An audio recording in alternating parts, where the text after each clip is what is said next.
Assalamualaikum warahmatullahi wabarakatuh.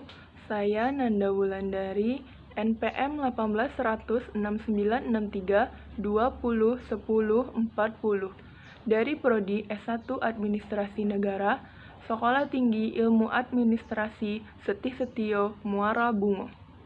Video ini saya buat untuk memenuhi salah satu tugas mata kuliah kepemimpinan dengan dosen pengampu Bapak Asrai Maros Esos MSI.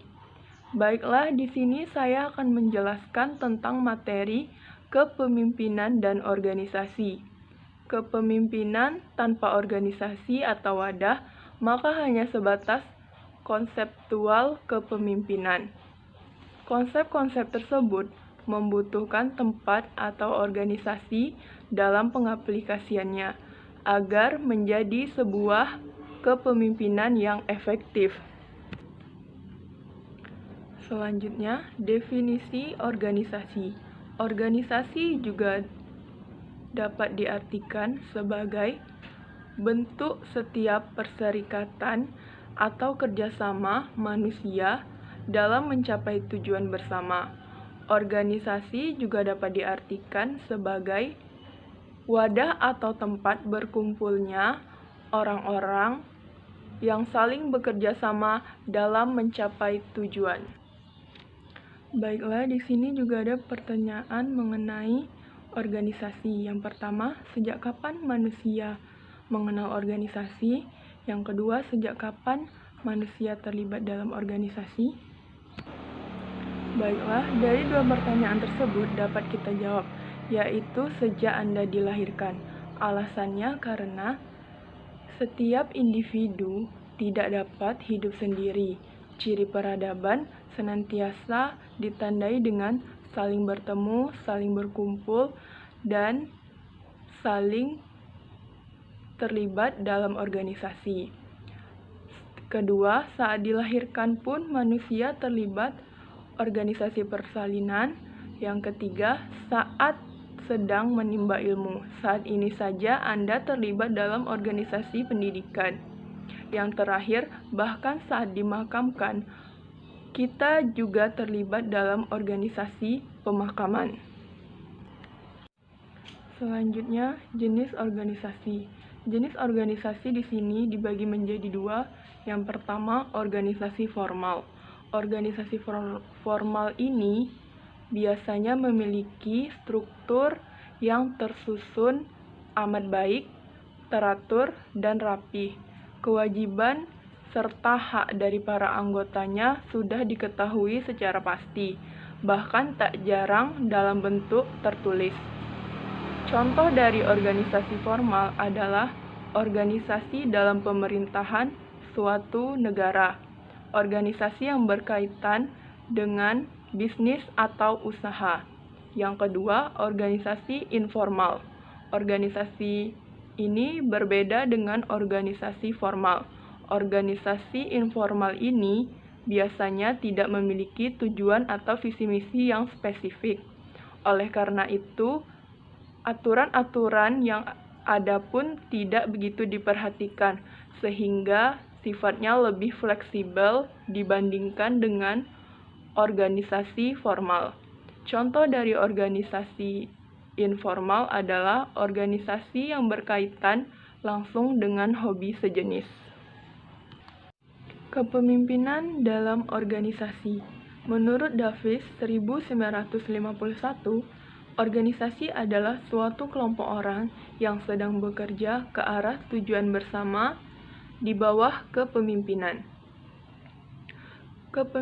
Kepemimpinan dalam organisasi adalah suatu proses di mana seorang pemimpin memengaruhi dan memberikan contoh kepada anggotanya dalam upaya mencapai tujuan bersama. Pemimpin yang baik tidak dilihat dari seberapa banyak anggota yang mengikutinya, bukan pula dilihat dari seberapa lama ia menjadi seorang pemimpin, tetapi pemimpin yang baik dilihat dari seberapa banyak ia mampu menciptakan sosok pemimpin yang baru.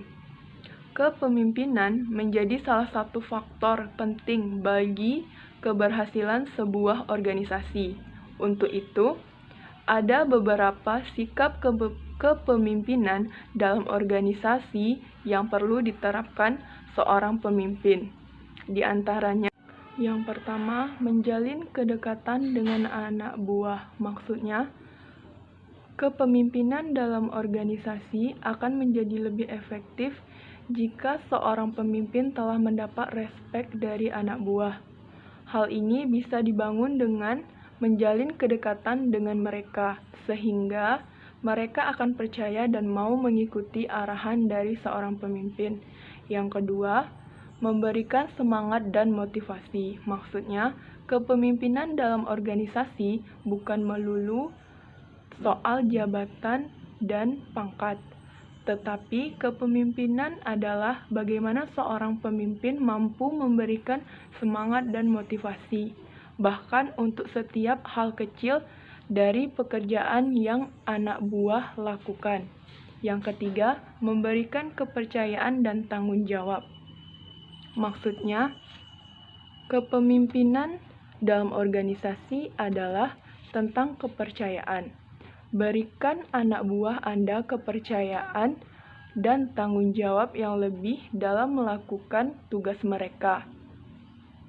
Jika terdapat hal yang tidak sejalan, jangan langsung memarahi atau menghakimi, tapi berikanlah feedback agar kedepannya mereka tidak takut dan memperbaiki kesalahannya dalam mengambil keputusan untuk mencapai tujuan organisasi yang telah ditentukan.